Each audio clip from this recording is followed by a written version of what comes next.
Hello and welcome to Cosmic Crit. I'm Rebecca and I have a very exciting announcement. We are teaming up with Legendary Pants with a new stretch goal as part of their Kickstarter campaign for their Upstart line of dice. Now listen, these are beautiful dice, and they have this amazing sci-fi font on them. They are perfect for Starfinder, and now with this new stretch goal, they are adding a Cosmic Crit themed color scheme to their dice lineup. Now the Cosmic Crit colors are purple, of course, with green lettering, and these are just amazing looking dice, so I'm really excited about them. I will be backing this campaign. Go and check them out. We are going to have a link to their campaign in the description of this episode and also over on our website, so check them out. They're amazing. So our other big announcement is that Drew, Patrick, and I will be at Dragon Con in Atlanta this year. This is Patrick's first time, so I'm really excited to show him the ropes of what Dragon Con's all about. It's just this huge celebration of all kinds of fandoms. It's so much fun. Fun things to do, fun people to see, and games to play too. And on Saturday, the three of us will be participating in the multi-table Starfinder special, the Scoured Stars Invasion. And you can sign up and join us by registering at the Dragon Con gaming site. And if you do that and want to play with us or just meet us or say hello or whatever, you can catch us on Discord. We would love to meet some Crittermanders at Dragon Con. It's always really fun to see our listeners out in the wild, and we will even give you a special coveted Cosmic Crit lapel pin, and you do not want to miss that. So now, sit back, relax, and enjoy episode 48, ANDIS's Game. Last time on Cosmic Crit. Who knew fiddling around in your own brain could have unintended side effects? Raimi tries to figure out what's wrong with the catatonic ANDIS to no avail. Did we save our brobot? The crew receives a message from Raimi's old mentor, Kendori. ANDIS has an impromptu family reunion at their birthplace, an android foundry called Divinity. Going down to ANDIS Town. We met the android band. And 1, and 2, and 3, and 4. I can't believe we didn't meet one named And Boob. The crew pours their hearts out, trying to convince ANDIS to return to their body. Let's all hold hands and pray for ANDIS to come home. I have to make a choice. Episode commencing in 3, 2, 1. Episode initiated. Greetings, Starfleet ensigns and captains, and welcome to the sequel we've all been waiting for. It's a rule of thumb that the best episodes of Cosmic Crit are the even-numbered ones, so welcome to episode 48 of Star Crit, The Wrath of the Devourer. My name is Patrick, and I'm the Admiral here, and GM, your gravitic mind blasting the Kobayashi Maru into oblivion. Joining me to the bridge of the USS Driftrider are my 5 friends and players, so help me in welcoming them right now to my left. He's rolling natural 20s on culture checks and laughing at the superior intellect. It's Drew, playing Mac Feldspar. When playing Starfinder, hours can seem like days. To his left, of all the android souls I have known, theirs was the most human. It's Jabert playing ANDIS some number. It's me. I'm not gonna lie, when you said welcome to Star Crit, I was like, did Patrick forget the name of our podcast? No, I'm changing it. Oh, good. Across the digital table, he only uses Romulan ale for medicinal purposes. It's Miles playing Raimi Quindar. Patrick, you have been and always shall be my friend. To his left, the captain screaming her enemy's name to the heavens despite having a plan all along. It's Rebecca playing Alendra Vallis. It's great to be here. And finally, to my right, a genetically modified killing machine from the 1990s. It's Tyler playing Adros Khan! I love you! But seriously, I'm gonna have to kill you. Hey everyone, welcome back! Hello. Yeah! I'm back on the show! Oh boy, what a vacation this was. Yeah, I know. We've got some things maybe to talk about at the end of our last regular episode 47. I apologize for icing all the listeners out there these last couple of weeks, but yeah, no, I've been been super busy. I got podcasts to edit and episodes to write. Jabert has been kind enough to indulge in a bit of a break while I'm busy working and taking vacation. So thank you, Jabert. Absolutely. Did you have fun with Skitter Shot? We don't care about Skittermanders anymore. We want to know what happens. Yeah, I mean, he's No, right. let's talk about Skitter Shot for like the next 30 minutes. How about that? Oh yeah, it is. I mean, a little denouement. I think we all had a really great time, and almost not everybody died. Yeah, and Tyler finally knows how to make tea. Yeah, oolong, Well, oolong tea. Oolong, my new specialty, oolong tea. It's fun when Patrick steps aside and Jabert gets to GM. It's nice when the voice of God changes from every so often. It goes from like one of those like vindictive gods to like I don't know, like the hey, God is love kind of gods. Exactly. Yeah, and then it goes back. It's like dealing with Andy Griffith and then Barney Fife. Yeah, it's a massive change, but it's welcomed. It's welcomed, and now we're back here. I noticed that you Shut up, Tyler. I don't know who Miles is insulting in the analogy. No one's being insulted. I want to examine it. No one's being insulted, but you are very much stay on target. And with Jabert, we can be a little loosey goosey for some fun times. Yeah, Golly. that's for sure. That's for sure. Then that is not a criticism to anybody. They are both good characters who do what they do well, and they both have specific functions. But I do enjoy having a little break from the same thing every week. So it's kind of fun having these special episodes. Shut up, Miles. You're Opie in this situation.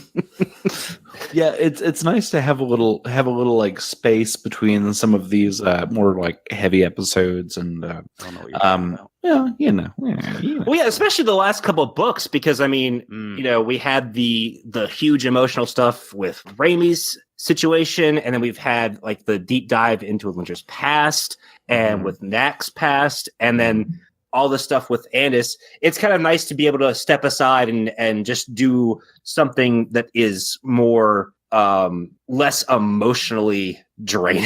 Yeah, something a little more like light and kind of airy. It's like an amuse-bouche before before book 5 here. Yeah, I'll tell you, I needed a break after that last episode with Andis. I mean, I was emotionally exhausted. I didn't need a break. I just want to know what happened.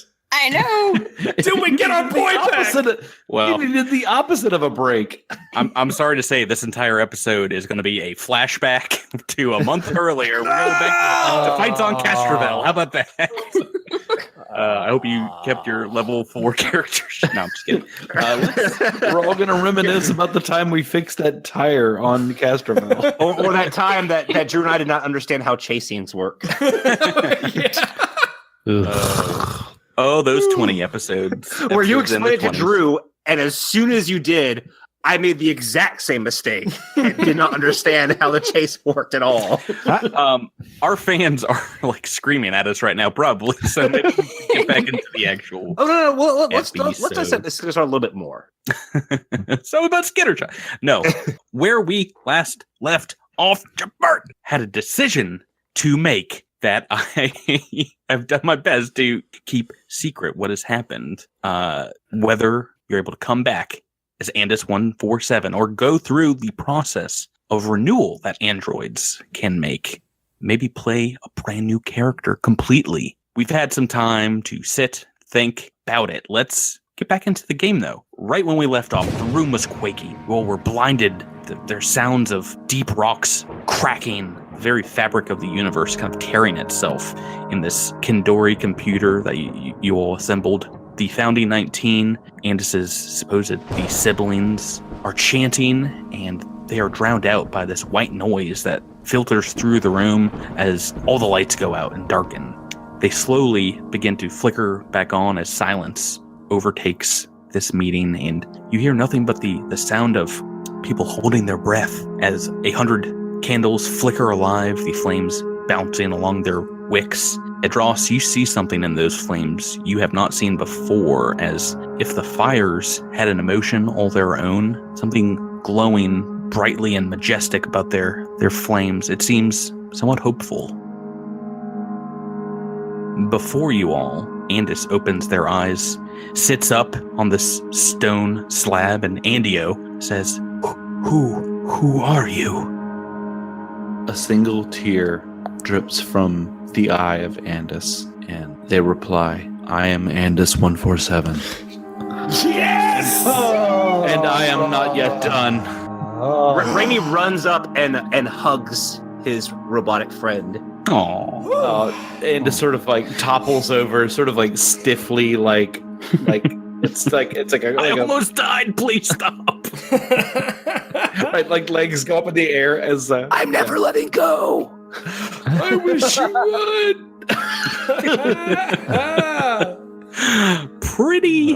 Pretty interesting stuff. Jabert and I conferred in secret before episode 47 about what was going to happen and what options were available in going into Andis's mind through the exocortex and what can happen here. And Jabert, I gave you the option of making a new character, right? Yeah. Well, I mean, more than the option. I mean, I did it, and I went back and forth about 12 times. Boy, howdy. It was, I'll be honest with you. When I went into this episode, I was absolutely sure that I was going to switch to a new character. I was like, oh man, I really want to try out this new class. Yeah. Andis 148, right? Yeah. Andis 148 was totally a thing and is literally sitting here on my desktop right now. And I'm staring at them, and that's awkward. Oh my goodness. Oh, one day I will die, and you will be here. Why have you forsaken me, Father? Was I not good enough?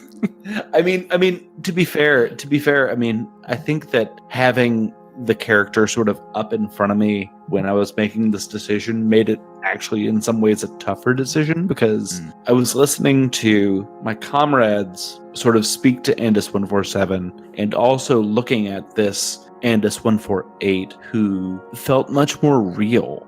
And sort of once they were kind of in the space with me in this decision, and it felt like in some ways I was denying life by saying no, I want to live, but at the same time pretty hard to deny your friends, right? It was hard to deny the people that I've come to find to be truly excellent friends, and also it's Andis felt like they were born into a pretty difficult situation and doesn't want to leave this to someone else. You know, this is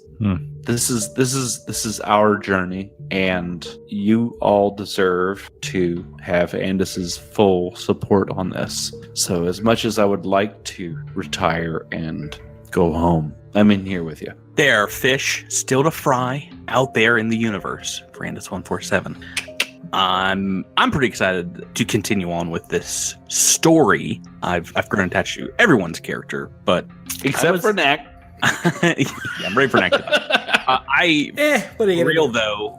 Yeah, I was writing stuff for Andis 148. Like we were prepared for you to jump over to a new character, and then at some point in that episode, I was pretty sure you were going to reverse that decision. I was like, oh, wait a minute. Oh, this isn't good. Yeah. Oh, he's reminiscing. Oh, this is a bad sign. I mean, talk about the waterworks coming down. What a terrible way to be born, by the way. Andis 148 sits up on the table. You're just a bunch of crying aliens. That is messed up. Everyone's looking at him disappointed. Oh man! At your birth, multiple people are crying and gnashing their teeth, pulling their hair. Like, what? No one is happy to see you there. Angry and upset. Hey guys, I just said my name's Andis 148. I don't know why that elicited that reaction. I'm pretty cool. Oh, you'll probably like it. I'll just lower my charisma a little bit.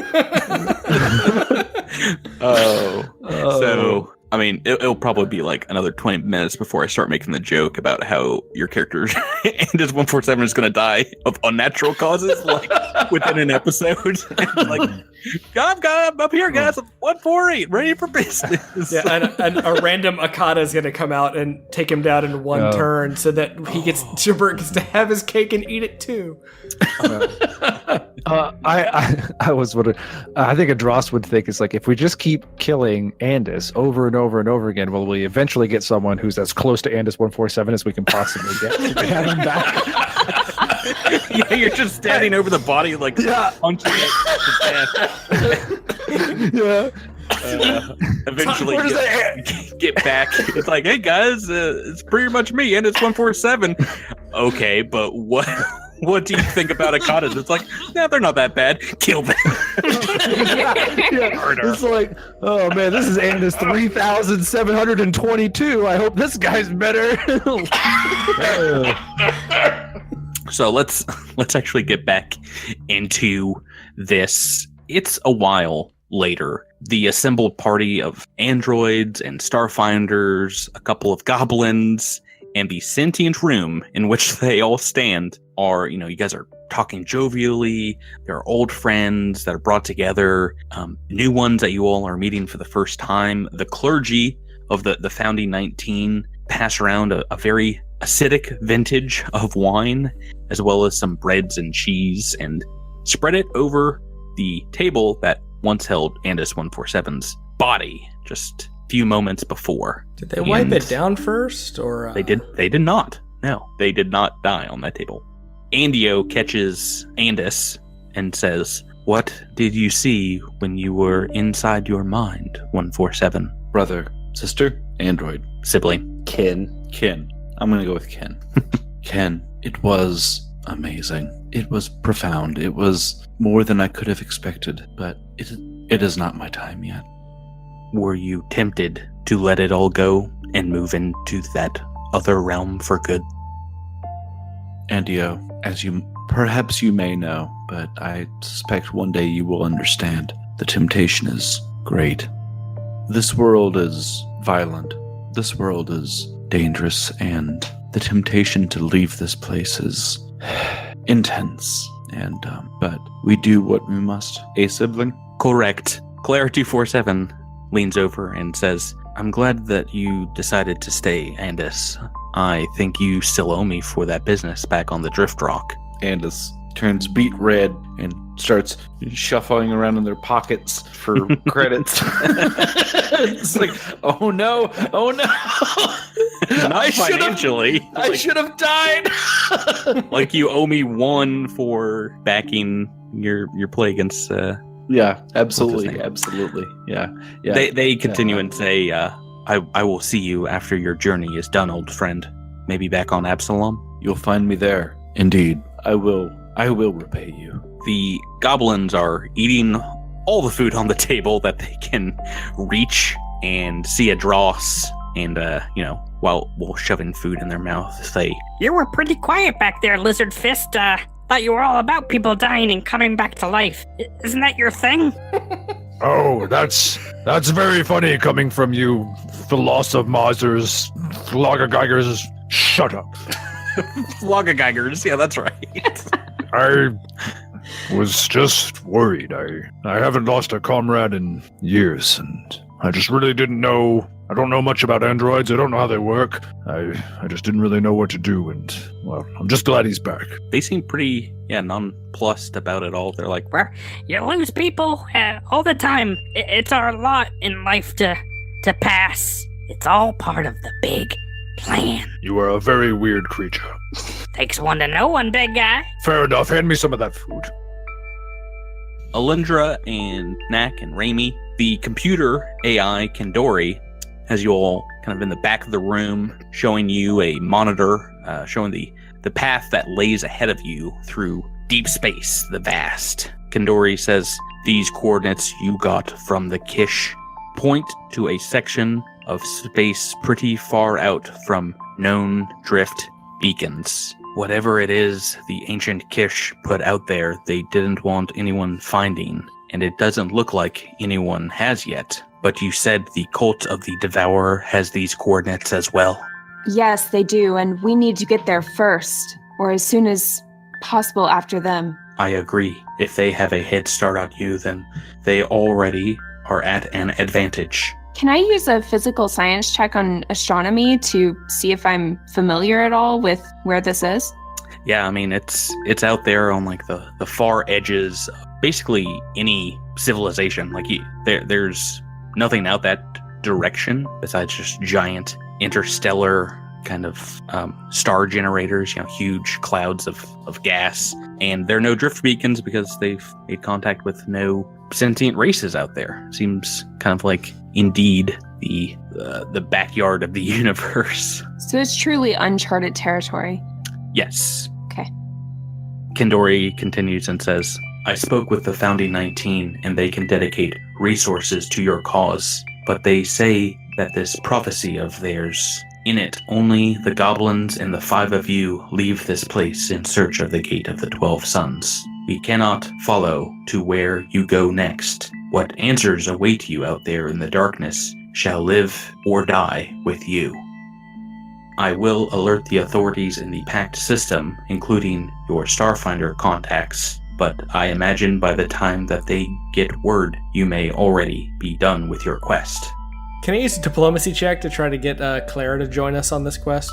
Maybe you didn't hear what I just said, Drew. 7 of you get back on the Drift Rider. They're pretty sure about this prophecy. Yeah, the prophecy says no. She works for this Founding 19 group, and they are pretty vigilant about doing what the divine winds have shown to them. I don't believe in prophecies. I believe in doing what I think is going to get the job done. A good blaster at your side. Ancient religions and something or something. Kendori says, I will make the relevant upgrades to your ship and your personal arms and armor overnight that you would like to purchase. Please, Andis and all the rest of you, sleep here in the city while that is underway. We will have it ready for you when you awake. We thank you. So you all can rest up overnight in the small capsule hotel nearby Kendori Computer. They pump a high mix of oxygen into your rooms and, for those that want it. And you all can wake up feeling very refreshed, very alert after a power nap of 5 or 6 hours. Whatever shopping lists you gave Kendori are waiting for you back on the ship. Now that Armory is out, I imagine we might change some of those purchases from what you guys had originally thought of a few weeks ago. But you awake, and you are all finally level 9. Woohoo! We haven't talked about it for a while. You guys leveling up because, well, I can tell you about it now. I didn't know if Jabert was going to be playing a completely new character, so might hold off on it. So this is the part of the show we talk about it every time you guys level up. We just go around it and talk about a cool thing that you got at this new level. And level 9's a pretty big one, right? Yeah. For some of you all. Yeah, for some of us, not so much for others of us. But yeah. So let's do that now. Tyler, let's start with you. What does a Dross get at level 9? He gets a big. Actually, there are some cool things. I was going to say it's a big wall, but actually there are some cool things. So I mean, his primary fighting style, he gets a new ability called I think it's called Keep Fighting, where I can regain stamina on my own, which is really, really nice. So just another thing to help me stay in the fight. And then I also get a feat. And I was really motivated after our Zavra fight. And so I chose the feat Die Hard. And what Die Hard does is allow me to stabilize and get back in the fight all in one round. So we'll never die. Yeah. And I mean, there was just so much, stabilize, back in the fight. Oh, get knocked out again. Let's try this one more time. And I think in the terms, this is, for a Dross, this was definitely his closest brush with disaster, with, a final stand. And part of his, faith, he was able to heal himself for the first time ever in battle. And I think part of, and Saren Ray, he might see it that Saren Ray saw him through that fight. And now he's more resilient than ever and even harder to take down. And so he has the diehard. That sounds like a challenge to your GM. It's so hard to take down. No GM can do it. No, and don't do that. Let's go next from our big old tank to our least tanky character, Miles. Let's talk about Raimi, level 9. So one thing that Raimi kind of has experienced, especially with the last couple of books, with people using magic and magic that has lasting abilities. One of the spells that he got in level 9 is Dispel Magic, which allows him to dispel or end one ongoing spell that has been cast on a creature or object, or to temporarily suppress the magical abilities of a magic item, or to counter another spellcaster's spell. So for bosses, or even these random hard fights that we've gotten into where people get confused or have these adverse effects, this could come in handy into getting someone back into tip-top shape to fight the next round, as opposed to having something. We've been kind of lucky in a lot of the magic fights that we've had where there haven't been as many like real bad effects, but I imagine Jabert and I can tell you about some Pathfinder battles that went bad. They went real south. Because of casters taking over people and what have you. So, boy, yeah, I understand that caution being against that. Yeah, especially going into unknown space where he has no idea what's going to happen. This gives him a little bit more of a kind of a reassurance that he's being prepared. Right. Cool. Let's move next into Envoy territory. Drew, let's talk right in the middle. Nak Sizrak. Yeah. Nay, Sizrak. Now, Feldspar. Yes. Family names. So Nak got a little boost to his expertise. So I got to add another expertise skill to my... Again? Yeah, well, the last time I took it as an envoy expertise talent that I could do. So that gets to add another skill to expertise that I can roll my expertise die on. And I have chosen Intimidate because I got to scare those Kish a couple episodes ago. And that was just really, really fun. It's not a bad one. You get to do it out of combat. You get to do it in combat. I'm excited. Get to do it all over the place. Yeah. There's no place you can't do it. I'm going to be the scariest rat on the pack on world the Drift and Rider. beyond. At least on the Drift Rider. Yeah, and beyond that, my expertise die goes from being a +1 to a +2, so I get to add 2 to whatever I roll. So the lowest I can possibly roll on my expertise is a +3 to any of my expertise talents, which is it's basically you have a permanent +3 bonus, right? Yeah, getting to be a pretty good list. Okay. Larry David. It's a Larry David impression. Next, let's head on down to Solarion down. Rebecca, Thalindra, what did you get level 9? All right, so level 9 was kind of a milestone for me. For one thing, my solar weapon increases in damage. So it now deals 3d6 base damage instead of 2. What? So that's exciting. But then besides that, I also get this little thing called Zenith Revelations. So Zenith Revelations, for those of you not familiar, are sort of like Supernova and Black Hole that I got at level 1, where I have to be fully attuned in either Photon or Graviton to be able to use it. So I got to choose 1 Graviton and 1 Photon.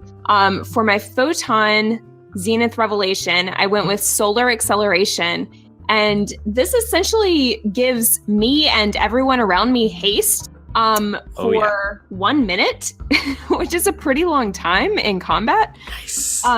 Yeah, and so I'm thinking that Alindra, seeing that this other Solarian was using time dilation, solar acceleration is kind of the opposite of that. It's like time dilation is the graviton. It's the exact opposite thing. Yeah, exactly. And solar acceleration is the photon speed everything up thing, right? So she saw what it did to Adras when that guy slowed him down. So she learned to speed everything up and negate that effect, essentially. Oh no, not essentially. In actuality, right, exactly. If someone was under the effects of slow and then you use this ability, it just counters it. Right, exactly. Yeah. So I'm very excited about that. And then and I'm also excited to have an ability that helps my cohorts as much as it does me. I think that's really key. And Alindra, as of late, has really learned to appreciate her friends, if you will. So she wants to help her friends out as much as she can. Yeah, so that's the Photon Zenith Revelation I went with, but the Graviton one is Starquake. And Starquake allows me to move, and while I'm moving, I create a ripple of gravity that causes people to fall down and also take bludgeoning damage. So it's kind of awesome. So you make an earthquake out of star power? Yeah, exactly. That's pretty cool. Yeah, imagine so many of these Solarian powers are just like comic book superhero powers. I know they're so cinematic. Like I can see them like in my mind, you know, like. Well, like wormholes is almost. I'm sure there's a super. I think there's a super villain that can make wormholes. Time dilation seems also. I guess the Graviton ones seem kind of like super villain-esque more than superhero. Yeah. But Ray of Light, if you had taken that, it basically turns you into the Flash, right? True that. You can just like zip around the battlefield. Awesome. Well, you picked two really good ones here. Let's end now our level 9 wrap up. Last but not least, we have Jabert not making ANDIS 148, but instead scrambling last minute to level up ANDIS 147 to level 9. What do you get at level 9? Well, I got a few things coming on here. Since I just built a mnemonic editor, I've swapped out a couple of old mechanic tricks, sort of rearranged some stuff there, so I'll be doing a little bit more damage on my overcharge, but sort of essentially the big things that I've got at this level are my bypass bonus has gone up to +3. It says +3 to computers and engineering. But when do you use those, Jabert, ever? That's a great point, Patrick. It's pretty useless. I basically never ever use them. I basically never ever use either one of those things. And so this 25 to computers and 24 to engineering is just never going to do me any good, I bet. I mean, that's like, I think you automatically bypass tier 3 computers at that point, right? Right. It's pretty right. Yeah, the mechanic gets a little bit crazy at this point. So, but for my feat, I took Parting Shot, where which is sort of part of the mobility shot on the run sort of combat feat. Yeah, exactly. And so essentially Parting Shot allows you to take the withdraw action, and during that take a shot. And so as you're sort of like slipping away from the bad guy who's threatening you, you just like you pop off a shot. That's very useful for range combatants. It's very good. It's very good. Yeah. It's sort of a feat tree to get there, but it's good once you're there. So. Yeah, no, that's pretty major. Withdrawal is normally full action. Yeah, full action, and so in this case, you know, and still. Yeah, so it's a double move, and you get to take a shot on your way out, and so that is awesome. Wow, you guys sound pretty formidable. Don't kill me, Patrick. Look at me in the eye. Don't kill me.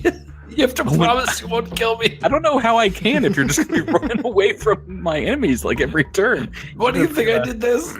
Melee up on you. So. Are you all ready to hit the trails with these newly minted level 9 characters? Shall we see what's out there? Let's go! So you all make it back to the Drift Rider the next day.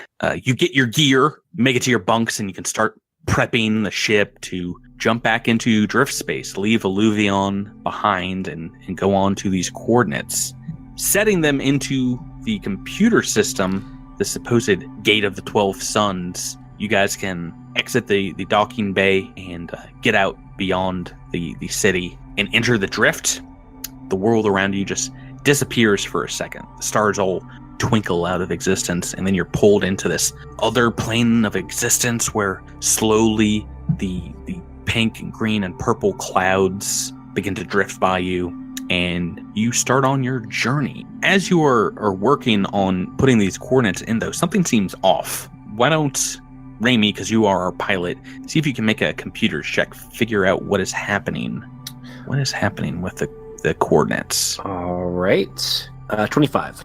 Yeah, no, you're not sure. Something is off, maybe with Galara, maybe off with the computer system. Imagine you guys are all on the bridge. If anybody else wants to make a computers check from just starting off. Let me give that a shot. Oh, gosh. Oh, Drew. Drew's got a good one. So that's a natural 20 for Knack. That's a 31 computers check. All right. And then Andis rolls a 2 and gets... Andis tucks that 40 back in their pocket. I'll keep that for later. No, both of you guys are able to, at your consoles here on the bridge, figure out.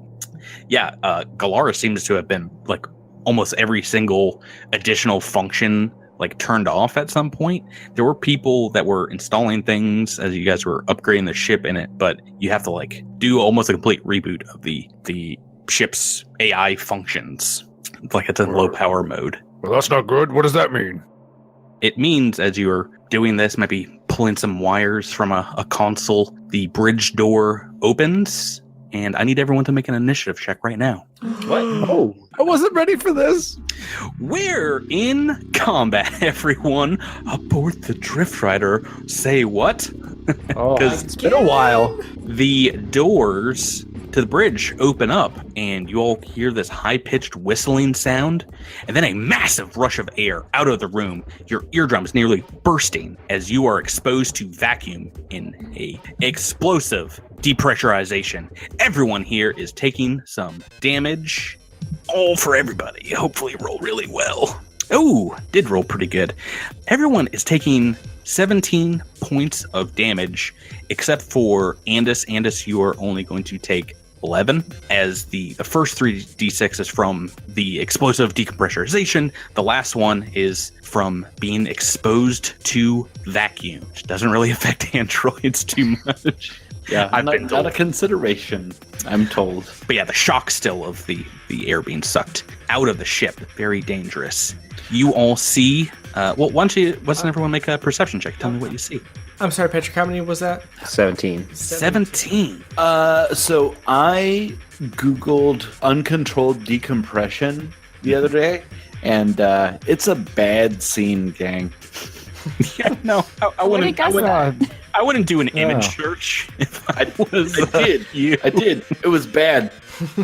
It's just like my perception check. Yeah, we've got some good ones. I think the best here, Alindra, you see down the corridor, almost from the bridge where you guys are at, about 50 feet down, another set of open doors. Almost all of them seem to be open, going towards including the port side airlock. You see two figures using the corridor, the hallway for cover, popping out, and they begin firing your direction. We're in combat. Let's see what they rolled for initiative. Ooh, pretty good. 8 on the dice. Oh, and I maybe forgot to mention, as soon as this happened, gravity turns off on the ship.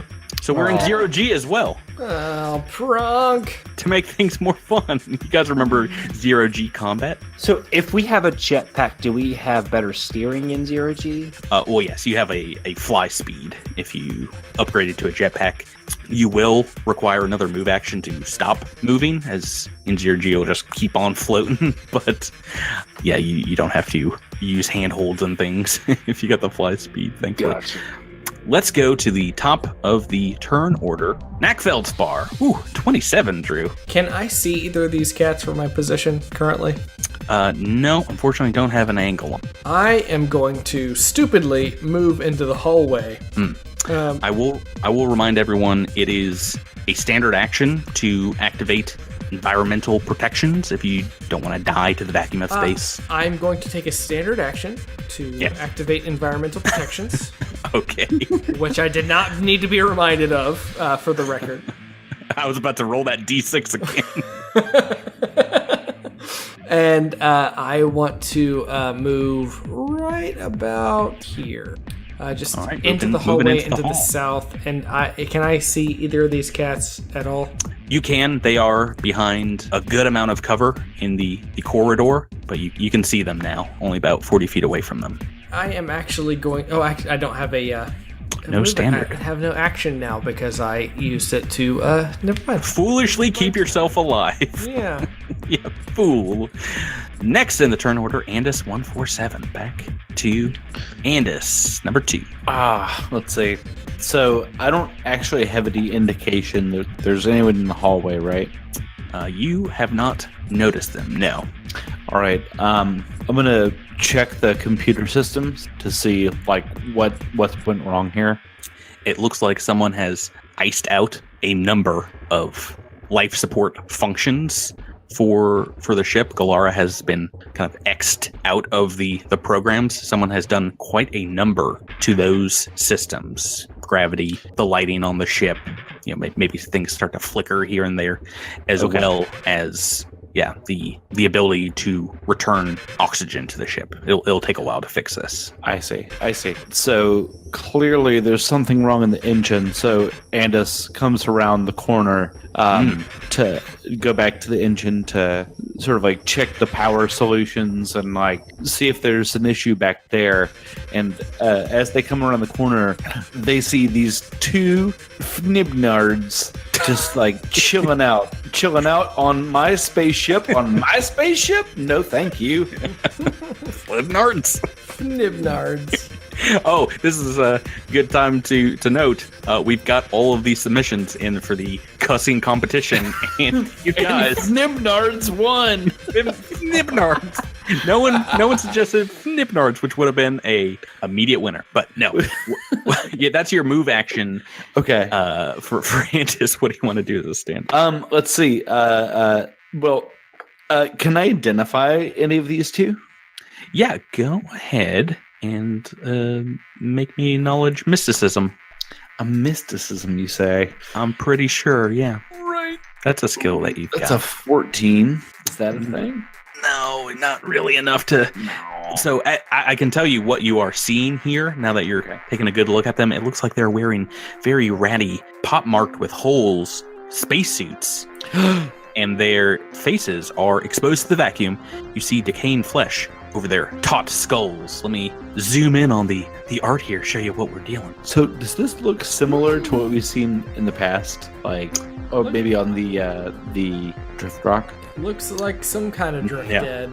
It is indeed, and you can tell just from that mysticism check, some kind of undead. You're not sure exactly what. Okay, well, if I remember anything about undead, is that they are especially susceptible to being shot with a gun. Yep. So technically, all my undead have died to gun and weapon fire, so you're not wrong. Gunshots, so you didn't hug any of them to death. Right, exactly. So I'm going to shoot. So I'm sort of over on the right side of the wall, and I'm going to shoot across at the one that's sort of on the left-hand bunk. Sure. I will remind you for Knack and ANDIS, your next turn, if you don't use a move action, you will continue to move down the hallway if you're jetpacking over there. Yeah, my intention was to go all the way to the back to the engine room. So okay, that's fine. If you do indeed want to stop, it will just take a move action to kind of boost backwards. Okay. Well, I'm gonna take a overcharged shot with my disruption rifle. Oh boy. All right, so that's gonna be a 17 to hit. That's gonna be a miss. Yeah, these guys they got some cover. You've hit the hallway of the Drift Rider here. They're aiming pistols back in your direction. That is your turn, though. Raimi Quindar, you are next. All right. I'm going to activate my environmental protection and Standard action. yeah, and that's it. Want to hold tight? You're still in the pilot's chair. Yeah. Taking us next to Edros Verona. Hey, I think we know the routine here. Standard action for environmental protections, and then I'm gonna click my heels together 3 times and magnetize myself to the ground. Mag boots for the win. That ends my turn. No, I was gonna do this. I know. Great. It is their turn now, and they've got a couple of targets right in the hallway here. Andis and Knack. I think I'm going to try for a couple of, like they have semi-auto pistols, a couple of semi-auto pistol shots in your guys' direction. So first, let's do 2 at Andis 147. What is your KAC these days? My KAC these days is 27. What? Yep. It's gone up a little bit since you last saw me. I learned a thing or two in old Andy land. Did you I also bought some new armor. Yeah. bought some new armor? Yeah. Well, that's super useful because either of these would have been a hit, I believe, if I had not double attacked. I rolled 2 12s on the dice. Those are both misses. Yeah, Andis sort of like kind of ducks back in a room, like through a door, and then is about to pop back out and shoot him. Yeah, now you've got the opened airlock immediately to your right. All right, this next 2 attacks go into Knack. Pop, pop, pop. In the vacuum of space here. Pop, pop, pop. Oh boy. 5 and a 3 on the dice. What's next, KAC? 23. Yeah, those are both misses. Okay. Yes! Combat's going great for me so far. That is their turn, bringing us to Alindra Vallis, back to the bottom. All right, I have a few things to do. I'm going to go toward Graviton Attunement, and I'm going to activate my suit, and then I'm going to use Gravity Boost to increase the gravitational attraction between myself and stuff around me. And Like move, the ground of the ship. yeah. And move like 30 feet into a room. Those doors are shut. Oh, are they? Yeah, so Mr. McScruffins doesn't die in this encounter. Okay, so I'm just going to move down the hall 35 feet, so past Knack and Andis. And it doesn't reduce your movement at all? Graviton movement being stuck to the ground? It just increases my athletics check to climb, jump, and swim. So I think that, and it also allows me to spider climb. So I don't know which of those is more useful in 0G, but... Yeah, well, I think either way, I mean, you can try and stop yourself moving as you can. You've moved right on top of the access to the turret for the Drift Rider. And I am sad to say, as soon as you maybe put a hand or a foot down there, you notice behind the lid a small device that is blinking, and it explodes with a massive amount of force, knocking you nearly back. I need Knack, Andis, and Alindra to make a reflex save. Alindra, watch your step. Okay. Since I'm Graviton attuned, I think that gives me a +2 to reflex saves, right? It does. Okay, great. Oh boy. Oh boy. So this Got a is lot of... 17 to my reflex save then. Oh boy, Knack and Andis apparently had been shielded. Like, I think Electra just dove on this grenade. Oh no. You're welcome. So a 31 for Andis, 30 for Knack. You guys have made this save and are going to take half damage. Alindra, 17 reflex is not enough. Oh no. Yeah, and you're taking the full force of these evil undead. Their trap.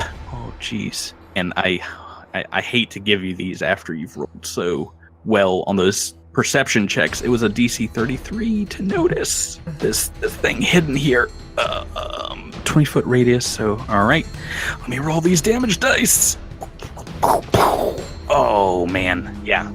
The halls of the Drift Rider bow outward, and smoke fills this room, quickly sucked out the airlock. 56 points of damage for Rebecca, for Alindra, and that's going to be 27 to Knack and Andis for half damage. Mm-hmm. Oh, this certainly doesn't completely suck.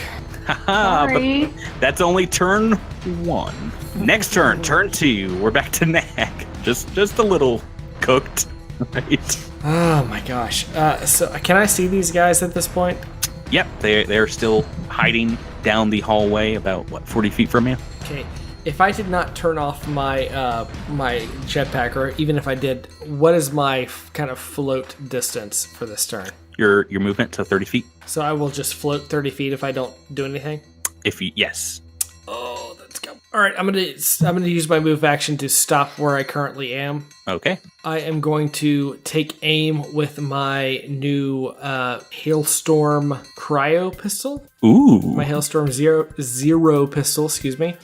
I'm going to take aim at the one on the western half of the map with the red dot in the corner. Yeah.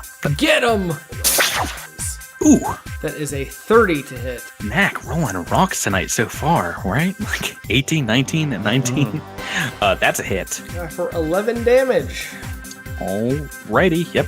Getting, just maybe like the arm that's sticking out around the corner. Scoring that, you see like cold start to overtake the hand. Next in the turn order is ANDIS, 147. Let's see. So I will sort of go. Yeah, I'll go ahead and move up there, but I will shoot on my way there with my shot on the run. Okay. I think I see what you're doing here. Yeah, and since I didn't have to use a move action to go there, I'm going to use. Keep on keeping on. I'm going to use. I'm going to track as I float. And I like the mental image of this. I'm just kind of like slowly scooting along the edge of the thing, and then like looking at them and squinting a little bit, and then they're like, yeah, those guys. And then as a standard action, I'm going to overcharge and take this here, shoot them up. So you want to shoot before you get to them, though, right? Well, doesn't matter. Oh no, listeners!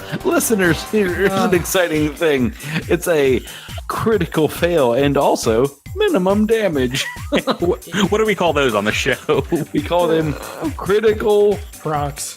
Critical pronks. I was trying to remember what the swear word I used earlier was. Nibber. Nimnard. Criminals. Nimnards. I am rolling on our critical fail deck, which is CosmicCrit.com. Please don't. Well, at least these are like advanced enemies, and they're like I should feel. At least you've got an ANDIS 148 character Maybe sheet already done.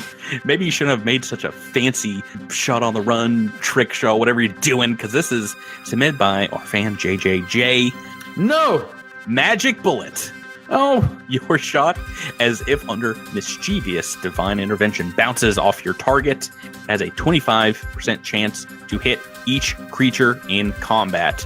Each creature rolls d4, make an attack roll against any that roll a 1, and if it hits, they take the minimum damage from that roll, which is hilarious that you roll the minimum damage. This is gonna be everybody, because everybody's within reach of your gun, right? Yeah. All right, everyone roll a d4. Well, this is a lovely. Oh no. No, Rebecca.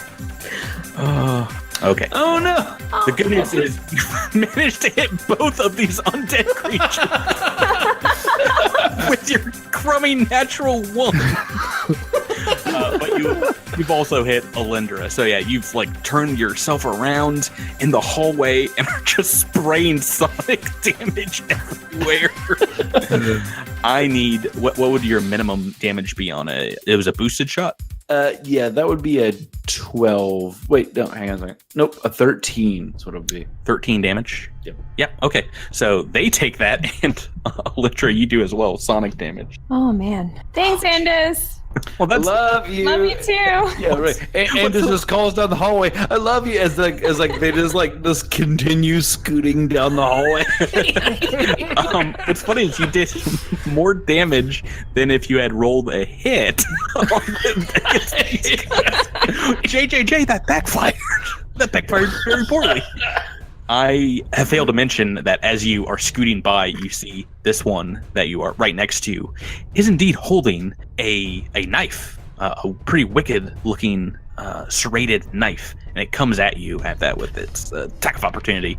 No, get away from me. I have to roll like a natural 20, though. Oh my god! Oh my god. I was about to say, with like attacking you around the corner and your crazy high armor class. Yeah, that's a critical hit. What is happening this game? I feed on your dark energy. So glad that Javert took this time to make this ANDIS 148 character sheet. Oh boy, man. So yeah, this knife coming at you does so much damage. That is going to be 15 points of slashing damage. I was about to knife. Stop the presses, Jabert. You didn't roll a d4 to see if you shoot yourself. Oh, that's a great point. That's a great point, Patrick. Oh, well, now it's got to happen, right? I'm getting the most out of this crit fail. What a weird fail. Oh, no. Thank I got the opposite of shooting myself. I shot 2 aliens in the face. That's and your friend. Oh, and my good friend Alindra, who's also an alien technically. So True. You know, that is Andis's turn. I just shot all aliens. Raimi Quindar, we're back on to you. All right. Whew. All right, so Raimi is going to leave his pilot spot and go right next to Knack. Mm-hmm. So you jetpacking as well? Yes. Okay. Negated all, basically, of the 0G in this combat with you guys flying all over the place. Yeah, we're you know. Jetpack buddies. Yeah. And let's see. He is going to cast Caustic Conversion at the undead fellow that Andis is not attacking, the one on the eastern side with the blue dot. Okay, yep. That on a ship, that's going to be Starboard. Starboard, fine. Make me an attack roll. Ooh. It's a 26. This is indeed against EAC. That is correct, right? Yes. Ooh. You should have went against the other one that's got Get 'em on it. It's against KAC. Against KAC? No, it says right in the description. Make a ranged attack roll against your target's EAC. It's in the description. 26 is just a miss because of this cover he's got himself behind. Just a miss. So that is going to take us to Edros Veronis. Back to you. Oh, I've got an android in my way. So, since Edros has his mag boots firmly planted on the starship, he can move quite freely. And he's actually going to move all the way down the hallway right next to Andis, which is apparently a terrible idea with that sonic gun. And now I'm right next to this weird undead creature that Raimi just tried to caustic convert. And, I don't know, that probably provokes an attack. It will. Once again, maybe this is my magic moment to hit you guys. I need a roll of 20s to probably hit you. It wanted it. Oh, what is your KAC these days? So I just picked up some new armor. So the KAC is now 28. You see here, you're getting a +4 armor bonus from cover. Oh man, I just missed with this small survival knife that's like trying to stab you. So that's your turn, right? 2 moves? Nope, 1 move. I have 50 feet of movement. Oh, jeez, Louise. Gross. Yeah. Blitz Soldier gives me 10 feet. Speed Suspension gives me another 10 feet. Oh, nice. So standard action? And so my armor doesn't have any speed restrictions on it, so I don't lose 5 feet for any reason. I am a rocket lizard. So Rocket Lizard. And I get to use a new sword. I get to use Zavra's sword. So here for the first time on the podcast is an ultra thin longsword attack. Ooh. And that's a 30 to hit. Oh yeah, no more cover for this one. That is a hit. That's going to be 28 points of damage. Yikes. Okay. He's very hurt just from that one attack, and Andis is booping. He looks pretty unhappy. He's got both these weapons and is ready to attack back right at you. And I'm going to do that first on their turn. 2 attacks with this knife, the survival knife here. Oh, no. Oh, boy. 2 on the dice on the first one. Not a good way to start. 15 on the second one. That is just a hit. Whew, boy. Dang. I rolled a 14 on the previous attack. That missed. So let me roll some damage here. 14 points of slashing damage. And Andis, this other one, is going to do the same thing. Double check. Actually, he's going to... this one on top of you is going to let its pistol float in the air in front of it, the auto pistol. It's going to try and reach out for a... Oh, this is dumb. I need to roll 20 for this, too. It's going to try and reach out for a combat maneuver, which is your KAC plus 8. Jabert. It's a lot, but it's a 35. Did he hit it? Let's double check here. Womp, womp, womp. What did I roll on the dice? 13 looks like. No. Okay. Don't need a 20, but I need something pretty darn close. And that is their turn, bringing us to Alendra Valis. All right, Alendra's not feeling great after the trap, and then also Andis shooting her. So Sorry. she also doesn't have a whole lot of space to get up near these guys. So she's going to stay where she is and use Crush. And I'm going to use Crush against the red guy, so the guy that Andis is right next to. Right, so this is a fortitude save? Yeah, fortitude save. Oh, natural one. Oh, Awesome. Now let me double check that these bad mammoth jammers, they are undead. They can be affected by, is it, what is the condition? Staggered. Sure. So undead immunities, you fought these guys before, and you would know that, they can't bleed, obviously immune to death and disease, as well as many mind affecting, but they are not immune to being staggered, but they are to being stunned. Right, which is why I did not spend an RP. Good idea. So that is a failure on their part. So Yay. They are staggered for just the next turn? Yeah, for 1 round, unless I keep it up. Oh, okay.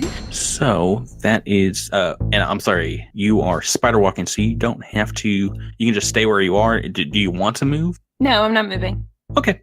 Then that brings us to the top of turn 3. Knack Feldspar, back to you. Nice. I am not going to move. I am going to point my hailstorm pistol back at this cat that is with the red dot on the western half of the ship, the port side of the ship, if you will.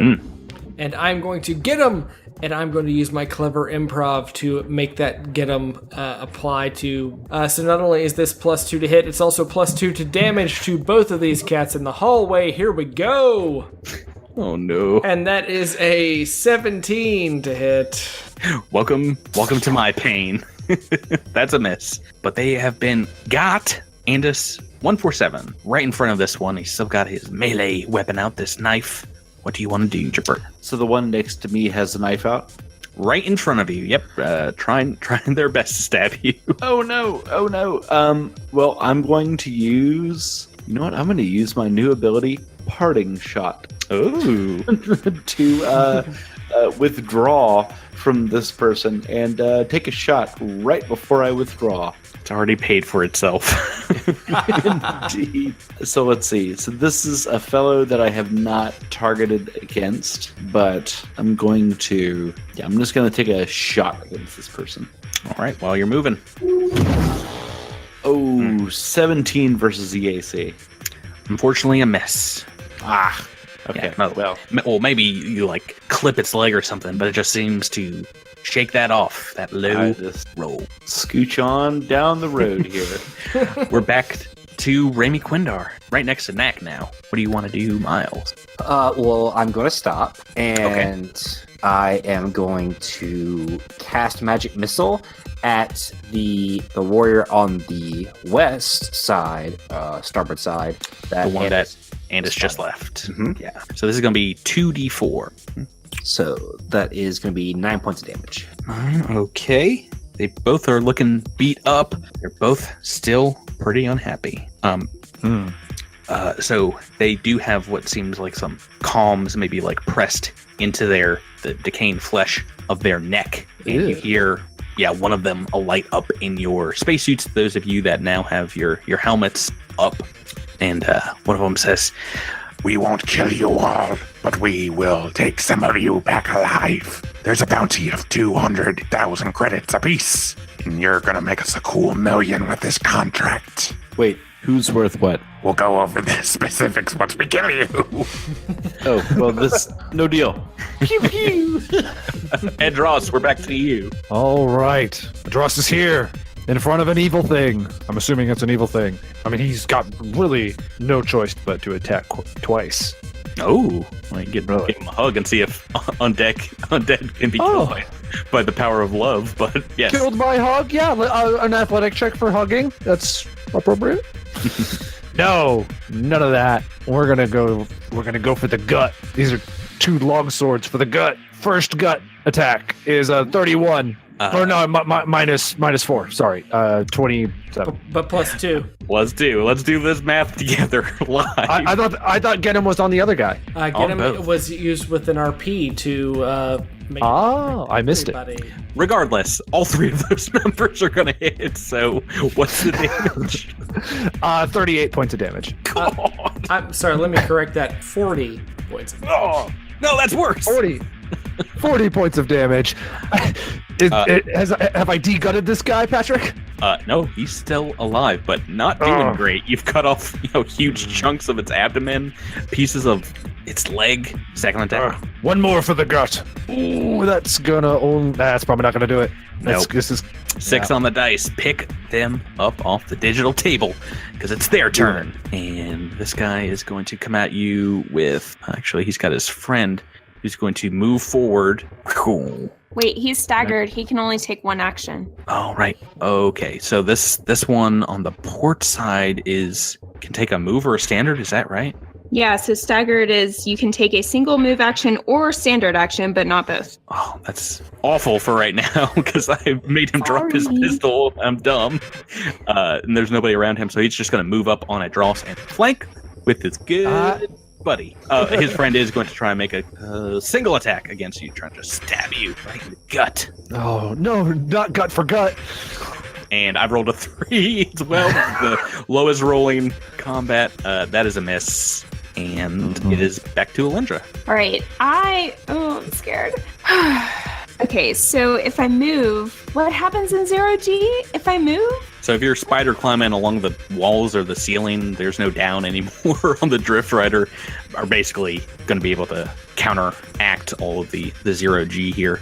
Okay. You can kind of plant your feet to whatever. Okay, cool. So despite the fact that I'm low on health, I'm going to move right down to this guy right next to a Dross. That you staggered. Yeah, he's staggered still. Wait, is he still, since it's my turn again? It's been 1 round? Or is it still in effect during my turn? That's a good question. I think it'll go until the end of your, honestly. Okay. I guess it doesn't really matter because he doesn't need to take a reaction. Anyway, all right, so I'm going to use my solar weapon. Okay. That's a 29. Does this have get him on it? It does. Yep. So 31 to attack? Hit. All right, so that's going to do 27 damage, and it has Ghost Killer on it. Let me clarify. 29 points of damage. Oh, sorry, 29. Every time Drew's eating that RP, he's like, you better give them extra damage. This is not for nothing.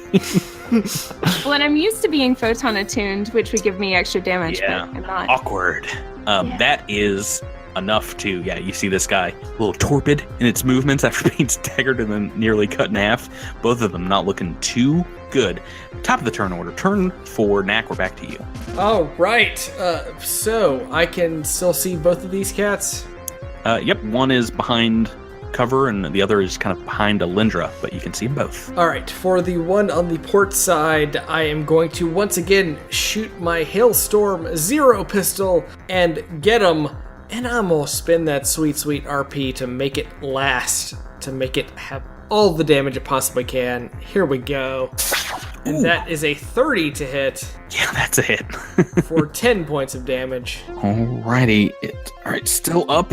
But once again, this is the second time you've shot him with this Hailstorm pistol. Not looking too good. Get him on him. Andis, back to you. Towards the rear of the Drift Rider. What do you got? Let's see. So are these doors closed in behind me? So as I'm sort of like floating like kind of down the hallway, there's a set of double doors at the end of the hall that I'm about to bump into. I don't think they will have depressurized those yet. So those are closed. Okay. So I would bump into those eventually, and so Boop. Yep. Okay. So if you want to just keep moving, you will in 0G, but it'll give you you have to make an acrobatics or athletics check to safely stop, not like bump into that. It is a DC 20 athletics or acrobatics check to safely hit those doors, if that's what you want to do. Otherwise, you get the off-kilter condition. I'm gonna go for athletics. Okay. And is that your better one? Yeah, they're the same. Oh, all right. Yeah. All right, here we go. It's a 16 to athletics. So yeah, maybe just shooting that gun and floating down the hallway has indeed given you the off-kilter condition, and you are flat-footed. Like that really matters, but you take a -2 penalty to attack rolls. Okay, so I'm going to use my move action to boost, and then my standard to overcharge the disruption rifle here. Oh, geez. Against the one still in the hallway that Edris has pinned in. I know it's a tough shot. Okay. But I'm going for it. Yes, got that cover bonus. Yep. Need the roll. All right, so that's going to be a 32 minus what, 6? So a 24 to hit. Why is it -6? I'm assuming -4 for being behind cover and -2 for me being off kilter. Oh, yeah. Well, the -2 off kilter, yes, but you don't subtract from your. Just give me what your off kilter attack is. My off kilter would be 28. Against its EAC, is that correct? That's correct. I'm sorry, that is a miss. Unless someone had cast Get 'em on the previous action. That's a hit. Yes! All right, so exactly that number. No more, no less, too. Boy, oh boy. Once again, get them saving the day. Yeah, a few weeks ago we had fans pointing that out from our previous episodes, how often we come up on that bubble. And looks like once again It that's happens happened. so much. This is going to be 25 plus 9 is 34 plus 2 is 36.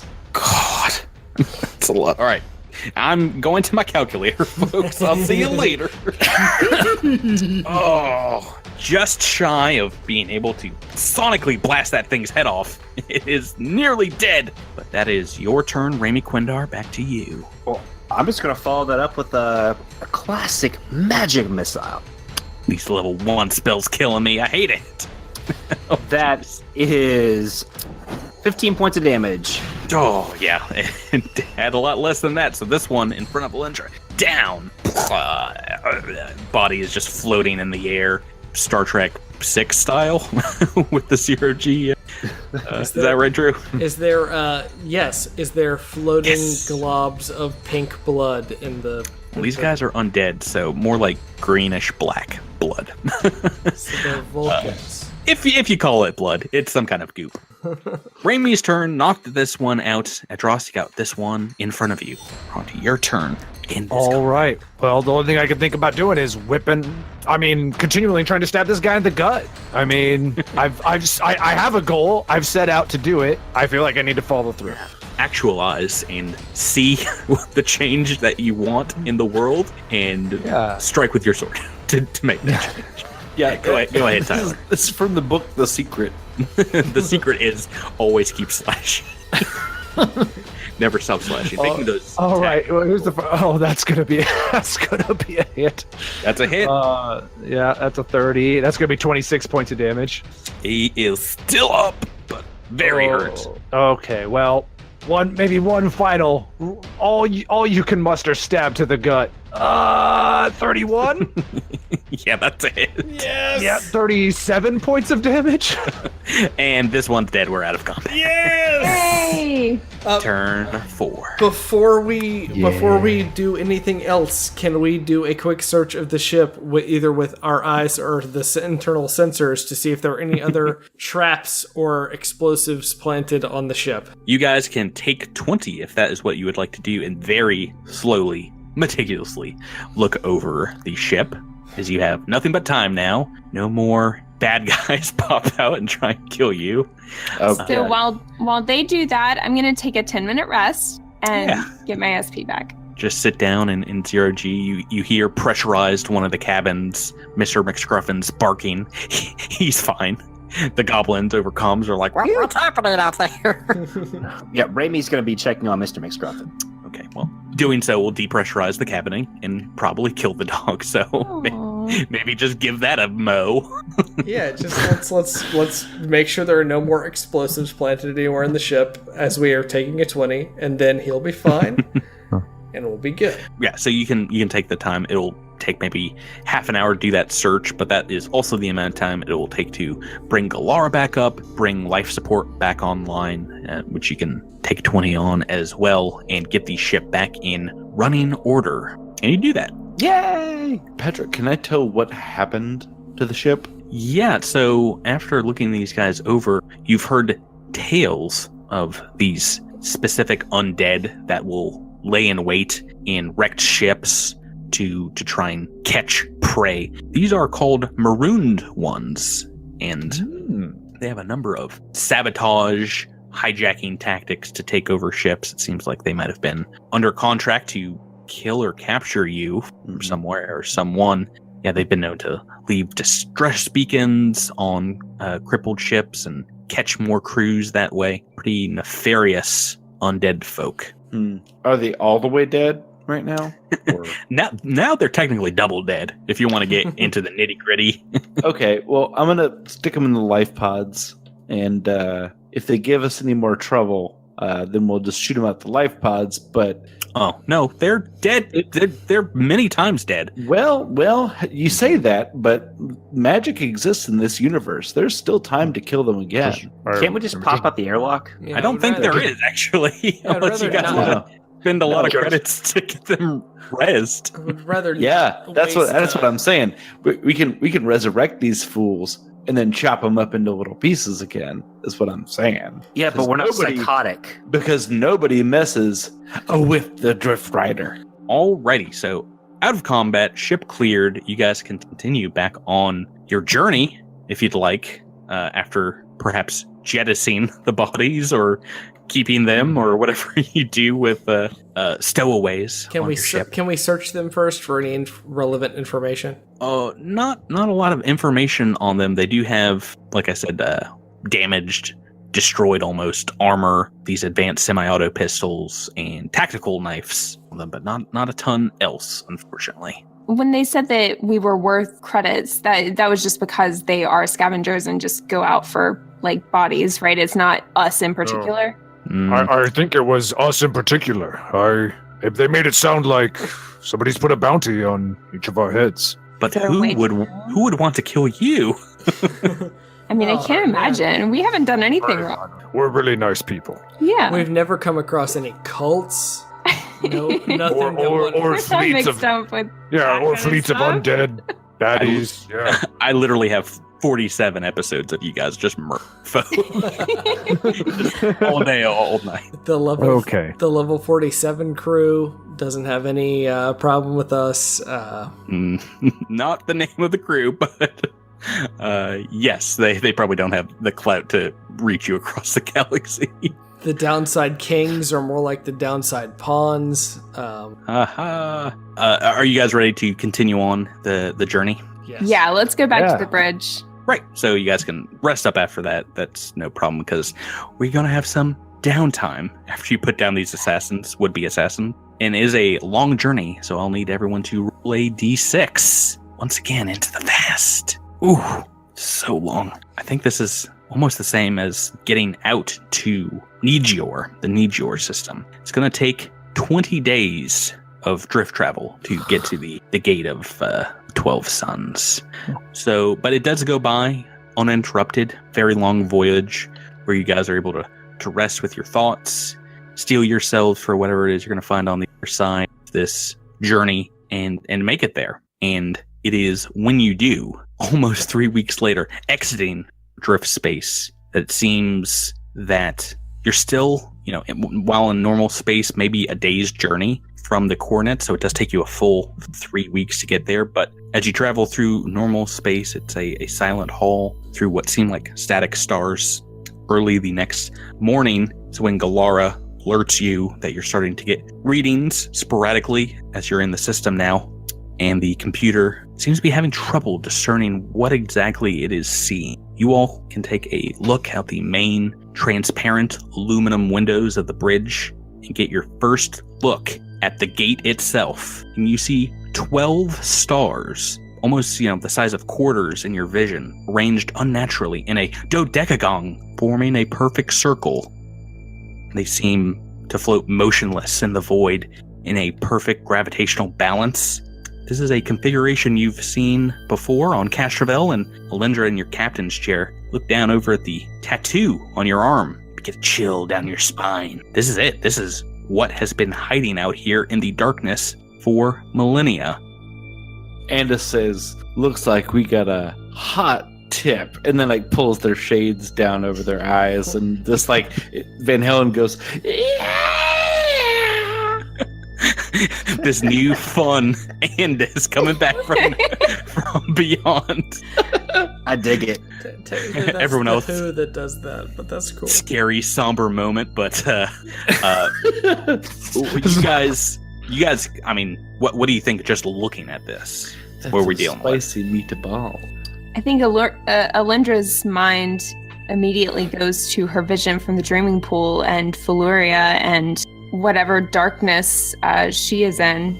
I mean, she fits into this prophecy somehow. And of course, the tattoo, there just seems to be a lot of connection between Alindra and this very dark, ominous thing that's in front of her now. It's on your forearm, and you can just take a peek at it. It looks, nearly exactly the same. I'm really bad at geometry. Is that what we're looking for? Is that it? Let me show you what we're... So is there stuff sort of visible on the other side of the of this entity? Just space. So right. I guess what I'm asking is, are we looking at a black hole right now? No. You can see right through the circle of stars, but maybe if you spend some time looking at the stars on the other side, they are twinkling. There seems to be something kind of distorting in the center. I mean, Serenray is always tied closely with the stars, and here I am looking at a bunch of stars that have created a gate that leads to maybe the most powerful weapon in the multiverse. I can't wait to get this thing open and finish what we've come to do. Do you guys want to make a computers check? Anybody, someone be the point person for using the ship's scanners. Everyone else can kind of aid and read out the data. Who wants to roll it? 27. Miles, do you want to roll the computers check? Yes. Okay, so anybody can aid. That's just a DC 10, so anyone can do it if you want to make a computers check. Sure, I aid. I'm not gonna roll that. That's plus 25. Don't insult me. Let's 31. Pretty low. Andros goes over to a computer and punches a bunch of buttons to see if he can help. He cannot help. Alindra, Knack. I'll aid. Alindra helping out. Ooh. Knack, just barely. 1 on the dice. You're able to parse through some of the data, but it's advanced trigonometry, very advanced physics, calculus that is being spit out by the ship's AI. So your long range first brings up that each of these stars indeed has a small planetoid circling it at the same distance. They all seem also to be the same mass, at the same diameter, and the same rotational period, but they're arranged in such a way that they look like they are at a different point in their rotation. So one might be at 1 o'clock, another at 2, and so forth, like a huge grandfather clock. So seemingly at any given time, each one of these planetoids is at their zenith. At least one is. Zenith with respect to the star that it is orbiting. Your readings indicate as well that the large gravitational balance in this system is very precarious, and it seems the stars, while perfectly aligned, I mean, to do so would require such an advanced science and magic that it would be probably impossible for packed scientists to do. And you can tell that traveling between the stars would be very difficult. You're reading these shifting, gravitational fields, and even reaching the planets would be very difficult unless you approached one when it was furthest away from the suns. So like when it's on the very outside of the gateway. In addition, while scanning these planets, you can tell almost all of them are lifeless rocks without an atmosphere, save for one. In scanning that planetoid, you detect lots of green. In fact, it's nearly covered in forests. There's a single man-made structure on it. This one maybe at 6 o'clock if you're reading your orientation to these stars.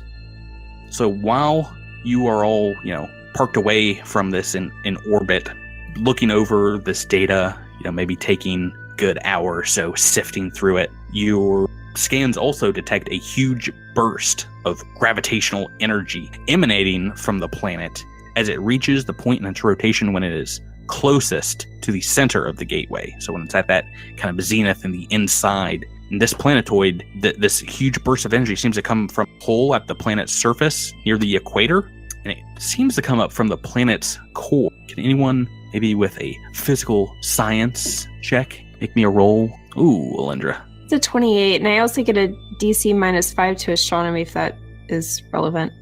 It would be if this wasn't DC 20, so you've blown this one away. Weren't we joking about earlier how you weren't particularly studious? I know, right? Except about stars. You can tell that the release of this gravitational energy in the system seems to be what is keeping the gravitational field stable. And looking over those readings, you are struck with something, just taking a look at all these barren planetoids. They are nearly the exact same measurements and composition as Calithu 7. In fact, taking a look, it seems to be like they're all perfect copies of that world you studied years ago now. Interesting. Why With doesn't... the exception of the screen one, right? Well, yeah, that one has a lot of life still on it, but it's the exact same measurements as all the others. Okay. Why does anybody with a mysticism give me a check roll? Okie dokie. That does seem like it's... Oh no, got a couple people rolling here. Oh no. Gotta leave this one up to... Ooh. Oh man. We've got a couple bad rolls, a couple good ones. Raimi 19 and Lindra 21. Lindra, I think you've got this one. Putting the name together for the... whatever this energy it is, it seems like the amount of energy that is being, the gravitational energy is pumping out of these planetoids could indeed be used to open a portal to another realm, like another plane of existence. Ooh. But yeah, maybe we're working with Raimi and taking a look, the amount of energy that it's putting out. You could put something so massive in this hole, it could probably hide an entire planet in this other plane. So this was created, indeed, if the name is correct, a gate of 12 suns to hide something massive. So that's a gate, and we gotta open it. We gotta open it, and in it is a weapon, and we gotta get it. So how do we open it? Well, I don't know. Maybe the last bit of information your scans reveal will help. This deep scan analysis finds that the energy readings are... these gravitational waves are being created by cosmic strings active in the planetoid's core. You know them to be one-dimensional defects in the fabric of existence. And you've heard of massive scientific techno-magic devices kind of harvesting and harnessing these strings, but it is technology very far away from packed world tech. But they do seem to be perhaps controlled, focused on the planetoids themselves. A lot of information. Quasi-scientific information. What do you guys think? That is the info you're armed with. What would you like to do? Off the top of my head, I think we have to... it seems like our first stop should be this planet, right? Like this one green, has life planet that has no structure. I was thinking the same thing, but I'd like to know how long does it take for it to circle around its star? Because I don't really want to be on that when it reaches its like closest. I mean, do we want to be there when it does this gravitational thing next to the thing it's hiding? I mean, it is a lot of energy. It does seem like it's focused, and at the very least, I mean, you can tell that there is life and an atmosphere on this one planetoid, so it's probably not harming whatever is there. Okay. But each of these rotations is maybe a day, so like the half rotation would be about 12 hours. Okay. I mean, that would be my vote, is to check out this facility on this planet. Mostly, Idros would be worried that they haven't gotten here before, the cult. So he wants us to see if we can go down there and locate, see if they've landed there. Yeah, I'm thinking the same, and I'm just thinking maybe it would be wise to go immediately after it passes the middle so that we have the maximum amount of time before something happens. I don't know. It might happen. Just seems terrifying to me. But anybody else thoughts? I mean, no, that makes the most sense, because I mean, we want to give ourselves the most amount of time on this planet because we don't know what's there. We don't know what awaits us. And sometimes we're in and out, and sometimes we're trapped for 2 weeks. So it would be good for us to have the maximum amount of time on this planetoid. Okay. All right. So you guys, if you do want, are able to start piloting towards that lush planetoid, and it's not maybe a half hour later into this trip, it's a long voyage, that Galara comes up overhead and says, Captain, there are 3 vessels approaching from the port side. They are coming from one of those small planets. They are hailing us. do we know which planetoid? maybe the one immediately to the left of the lush one. So it is one of the barren ones. It seems like there were these ships, and it is indeed a trio of ships coming up from hiding behind one of these barren planets. It seems like 2 fighters and a medium bulky craft, and you are being hailed. A transmission is coming from the larger ship. The ID tag you're receiving identifies it as a ship named the Singularity. The Singularity.